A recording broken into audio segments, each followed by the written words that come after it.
ನಮಸ್ಕಾರ ಎಲ್ರಿಗೂ. ಇವತ್ತು ಸಂತಾನ ಪ್ರಾಪ್ತಿಗಾಗಿ ಯಂತ್ರನ ತಿಳಿಸ್ಕೊಡ್ತಾ ಇದ್ದೀನಿ. ಇದು ನಮ್ಮ ವೀಕ್ಷಕರೊಬ್ಬರು ಕೇಳಿದರು, ಅದರಿಂದ ಅದನ್ನ ತಿಳಿಸ್ಕೊಡ್ತಾ ಇದ್ದೀನಿ. ಈ ಯಂತ್ರನ ಬರೆದ ಮೇಲೆ ಕೆಲವೊಂದು ನಿಯಮಗಳಿರುತ್ತೆ, ಆ ನಿಯಮನ ಪಾಲಿಸಬೇಕಾಗುತ್ತೆ. ಯಾರಿಗೆಲ್ಲ ಮಕ್ಕಳಿರಲ್ಲ ಅಂಥವರು ಈ ಯಂತ್ರನ ಕಟ್ಕೋಬೋದು. ಮೆಡಿಕಲಲ್ಲಿ ನಿಮಗೆ ಯಾವುದೇ ರೀತಿ ತೊಂದರೆ ಇಲ್ಲ ಅಂತ ರಿಪೋರ್ಟ್ ಬಂದಿರುತ್ತೆ, ಆದರೆ ನಿಮಗೆ ಸಂತಾನ ಅನ್ನೋದು ಆಗ್ತಾ ಇರಲ್ಲ. ಅದು ಹೆಣ್ಮಗು ಆಗಿರಲಿ ಅಥವಾ ಗಂಡು ಮಗು ಆಗಿರಲಿ, ಯಾವುದೇ ರೀತಿಯಾದ ಸಂತಾನ ಉಳ್ಕೋತಾ ಇರಲ್ಲ. ಕೆಲವೊಬ್ರಿಗೆ ಏನಾಗುತ್ತೆ, 1-2 ತಿಂಗಳು ಅಥವಾ 1 ತಿಂಗಳು 3 ತಿಂಗಳು ಈ ಥರ ಎಲ್ಲ ಮೈ ಇಳಿದೋಗ್ಬಿಡುತ್ತೆ. ಆದ್ದರಿಂದ ಅದನ್ನು ಕೂಡ ಇದು ತಡೆಯುತ್ತೆ. ಎಷ್ಟೋ ಜನಕ್ಕೆ ಮಕ್ಕಳಿಲ್ಲ ಅನ್ನೋ ಕೊರಗಿರುತ್ತೆ. ಎಷ್ಟೋ ವರ್ಷಗಳಾದರೂ ಮಕ್ಕಳಾಗಲ್ಲ. ಒಬ್ಬೊಬ್ಬರಿಗೆ 10 ವರ್ಷ, 11 ವರ್ಷ, 15 ವರ್ಷ ಆದಮೇಲೆ ಆಗುತ್ತೆ, ಅಥವಾ ಆಗೋದೇ ಇಲ್ಲ.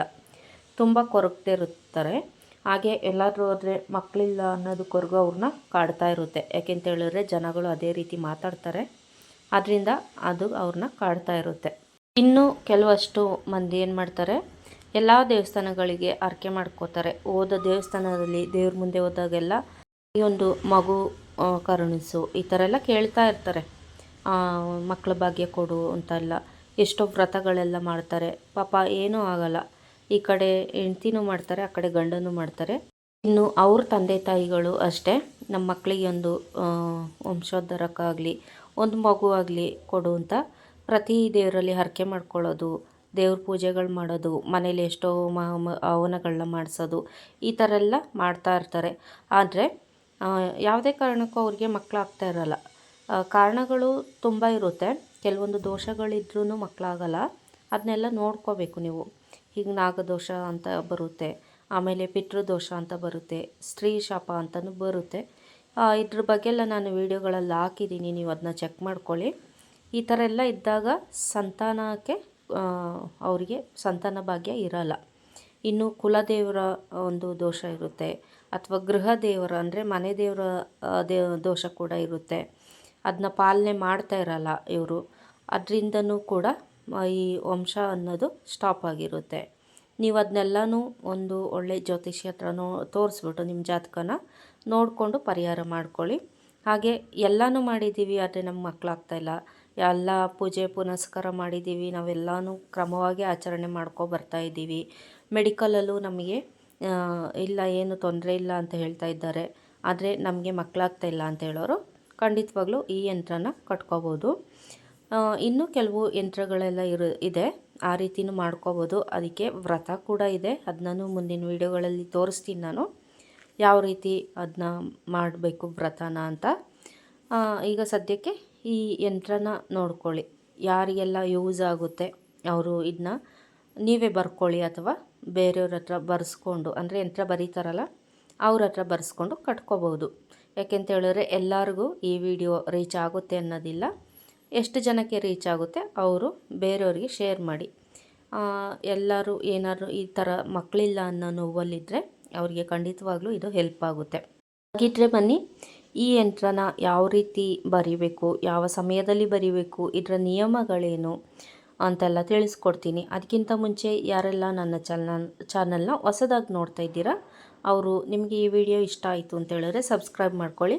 ಹಾಗೆ ನನ್ನ ಚಾನಲ್ಗೆ ವಿಸಿಟ್ ಮಾಡಿಬಿಟ್ಟು ನಿಮಗೆ ಯಾವ ವಿಡಿಯೋ ಬೇಕು ಅದನ್ನ ನೋಡ್ಕೊಳ್ಳಿ. ಅದರಿಂದ ನಿಮಗೆ ಇನ್ಫಾರ್ಮೇಷನ್ ಏನಾದ್ರು ಕಲೆಕ್ಟ್ ಆಯಿತು ಅಂತ ಹೇಳಿದ್ರೆ ಖಂಡಿತವಾಗ್ಲೂ ಸಬ್ಸ್ಕ್ರೈಬ್ ಮಾಡಿ, ಹಾಗೆ ಬೇರೆಯವ್ರಿಗೂ ಶೇರ್ ಮಾಡಿ. ಏಕೆಂತ ಹೇಳಿದ್ರೆ ತುಂಬ ವಿಷಯಗಳಿರುತ್ತೆ, ಎಲ್ಲರಿಗೂ ಸಿಕ್ಕಿರಲ್ಲ, ಹುಡ್ಕಾಡ್ತಾ ಇರ್ತಾರೆ. ಅಂಥದ್ದು ಇಲ್ಲಿ ಸಿಗ್ಬೋದು ಅಥವಾ ಮುಂದೆ ಸಿಗ್ಬೋದು. ಆದ್ದರಿಂದ ಇದನ್ನ ಬೇರೆಯವ್ರಿಗೂ ಶೇರ್ ಮಾಡಿ, ಹಾಗೆ ಸಬ್ಸ್ಕ್ರೈಬ್ ಮಾಡೋದು ಮರಿಬೇಡಿ. ಬನ್ನಿ, ಈ ಯಂತ್ರನ ಯಾವ ರೀತಿ ಬರಿಬೇಕು, ಯಾವ ಕಾಲದಲ್ಲಿ ಬರಿಬೇಕು ಅಂತೆಲ್ಲ ತಿಳಿಸ್ಕೊಡ್ತೀನಿ. ಈ ಯಂತ್ರನ ನೀವು ತಾಮ್ರದ ತಗಡು ಅಥವಾ ಭುಜಪತ್ರೆ ಅಥವಾ ಪಂಚಲೋಹದ ತಗಡಲ್ಲಿ ಬರಿಬೇಕು. ನಂತರ ಇದಕ್ಕೆ ಕುಂಕುಮ, ಅರಿಶಿಣ, ಕೇಸರ, ನವಸಾಗರ ಮತ್ತು ಪಾರಜ ಅಂತ ಬರುತ್ತೆ, ಅದು ಕಸ್ತೂರಿ, ಗೋರೋಜನ ಇವೆಲ್ಲನೂ ಹಾಕಿ ಬೆಳ್ಳಿ ತಾಯಿತದಲ್ಲಿ ಹಾಕಬೇಕು. ನೀವು ಬೇರೆ ಕಾಪರ್ದೆಲ್ಲ ಬರುತ್ತಲ್ಲ ಆ ಥರ ತಾಯಿತದಲ್ಲಿ ಹಾಕಬಾರ್ದು, ಇದನ್ನ ಬೆಳ್ಳಿ ತಾಯಿತದಲ್ಲೇ ಹಾಕಬೇಕು. ನಂತರ ಇದಕ್ಕೆ ಅಷ್ಟವಿಧಾರ್ಚನೆ ಮಾಡಬೇಕು. ನಂತರ ಇದನ್ನ ನಿಮ್ಮ ಕುಲದೇವರು ಅಥವಾ ಮನೆ ದೇವರು ಮುಂದೆ ಇಟ್ಟು ಪೂಜೆ ಮಾಡಬೇಕು. ಪೂಜೆ ಎಲ್ಲ ಮಾಡಾದಮೇಲೆ ಇದನ್ನ ನೀವು ಬೇರೆ ಯಾವುದೇ ದಾರದಿಂದ ಕಟ್ಟಬಾರ್ದು, ಕೆಂಪು ದಾರದಿಂದ ಮಾತ್ರ ಕಟ್ಟಬೇಕು. ಇದನ್ನ ಕೆಂಪು ದಾರದಿಂದ ಮಾತ್ರ ಕಟ್ಟಬೇಕು. ಯಂತ್ರವನ್ನು ಕಟ್ಟುವಾಗ ನೀವು ಪಳಾರ, ಎಲೆ ಅಡಿಕೆ, ಬಾಳೆಹಣ್ಣು, ಉತ್ತತ್ತಿಗೆ ನಿಮಗೆ ಶಕ್ತಿ ಅನುಸಾರ ದಕ್ಷಿಣೆ ಇಡಿ. ದಕ್ಷಿಣೆ ಇಟ್ಟು ಪೂಜೆ ಎಲ್ಲ ಮಾಡಿ ಮುಗಿಸಾದ್ಮೇಲೆ ಯಾರು ಮಹಿಳೆ ಇರ್ತಾರೆ ಅವರು ಕೊರಳಿಗೆ ಕಟ್ಟಬೇಕು. ಇದಾದ ನಂತರ ಇದು ಮಕ್ಕಳಾಗದಿರೋಂಥ ಹೆಂಗಸಿಗಾದರೂ ಕಟ್ಬೋದು, ಅಥವಾ ಗರ್ಭ ನಿಲ್ತಾ ಇರುತ್ತೆ ಆದರೆ ಮಧ್ಯದಲ್ಲಿ ಅಬಾರ್ಷನ್ ಥರ ಆಗಿಬಿಡುತ್ತೆ, ಅಂದರೆ ಗರ್ಭ ಜಾರೋಗ್ತಾ ಇರುತ್ತೆ. ಒಂದು 3 ತಿಂಗಳು 4 ತಿಂಗಳು ಇಲ್ಲರೆ 7-8 ತಿಂಗಳಲ್ಲಿ ಮಗುವೆಲ್ಲ ಹೊಟ್ಟೆಲೆ ತೀರೋಗ್ತಾ ಇರ್ತಾರೆ. ಅಂಥ ಸಂದರ್ಭದಲ್ಲೂ ಕೂಡ ಇದನ್ನ ಅವರು ಕಟ್ಟಿದ್ರೆ ಗರ್ಭಪಾತದ ತೊಂದರೆಯಿಂದ ತಪ್ಪಿಸ್ಕೋಬೋದು. ಇದು ತುಂಬ ಪವರ್ ಇರೋಂಥ ಯಂತ್ರ ಆಗಿದೆ. ಈ ಯಂತ್ರನ ಕಟ್ಟಿದ ಮೇಲೆ ಕೆಲವೊಂದು ನಿಯಮಗಳನ್ನ ನೀವು ಅನುಸರಿಸಲೇಬೇಕಾಗುತ್ತೆ. ಯಾಕೆ ಅಂತ ಹೇಳಿದ್ರೆ ಈ ಯಂತ್ರನ ಕಟ್ಕೊಂಡವರು ಋತುಮತಿಯಾದವ್ರ ಮನೆಗೆ ಅಥವಾ ಬಾಣಂತಿಯರ ಮನೆಗೆ ಹೋಗಬಾರ್ದು. ಮತ್ತು ಸೂರ್ಯ ಚಂದ್ರ ಗ್ರಹಣಗಳಲ್ಲಿ ಇದನ್ನ ಬಿಚ್ಚಿಡಬೇಕಾಗುತ್ತೆ. ಇನ್ನು ಸಾವು ಆಗಿರುತ್ತೆ ಅಂಥವ್ರ ಮನೆಗೆ ಹೋಗೋದು, ಅಥವಾ ಸಾವಿಗೆ ಹೋಗೋದು, ಅಥವಾ ಅವ್ರನ್ನ ಮಣ್ಣು ಮಾಡ್ತಾರಲ್ಲ ಅಂಥ ಜಾಗಕ್ಕೆ ಹೋಗೋದು, ಅದೆಲ್ಲ ಮಾಡಬಾರ್ದು. ಈ ಥರ ಎಲ್ಲ ಮಾಡೋದ್ರಿಂದ ಇದ್ರ ಪವರು ಕಡಿಮೆಯಾಗಿ ನಿಮಗೆ ಫಲ ದೊರೆಯಲ್ಲ.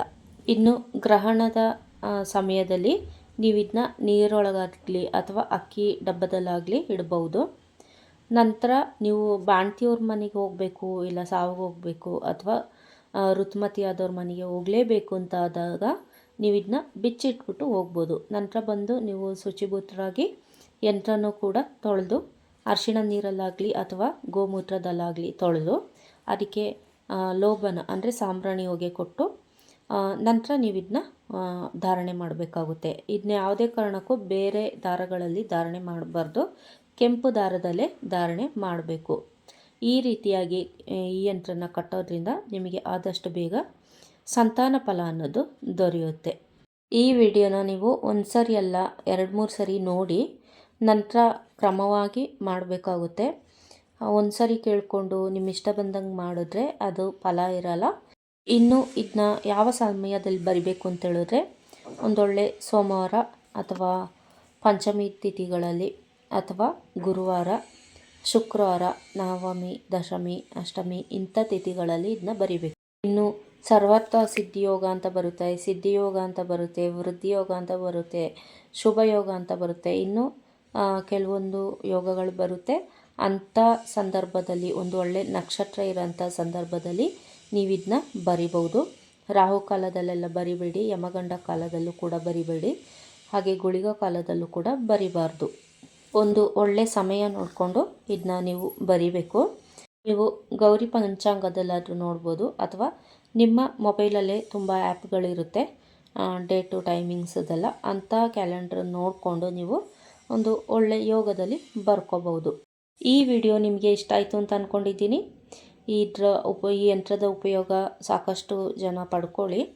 ಇದನ್ನ ಯಾವುದೇ ಕಾರಣಕ್ಕೂ ಹೆಂಗಸರು ಮಾತ್ರ ಧರಿಸ್ಕೋಬೇಕು, ಬೇರೆ ಯಾರು ಧರಿಸ್ಕೋಬಾರ್ದು. ಈ ವಿಡಿಯೋ ನೋಡಿದ್ದಕ್ಕಾಗಿ ಧನ್ಯವಾದಗಳು. ಈ ವಿಡಿಯೋ ನಿಮಗೆ ಇಷ್ಟ ಆಗಿದ್ದರೆ ಲೈಕ್ ಮಾಡಿ, ಶೇರ್ ಮಾಡಿ, ಹಾಗೆ ಸಬ್ಸ್ಕ್ರೈಬ್ ಮಾಡೋದು ಮರಿಬೇಡಿ. ಮುಂದಿನ ವಿಡಿಯೋದಲ್ಲಿ ಹೊಸ ವಿಷಯದೊಂದಿಗೆ ಸಿಗೋಣ. ಅಲ್ಲಿವರೆಗೂ ಧನ್ಯವಾದಗಳು.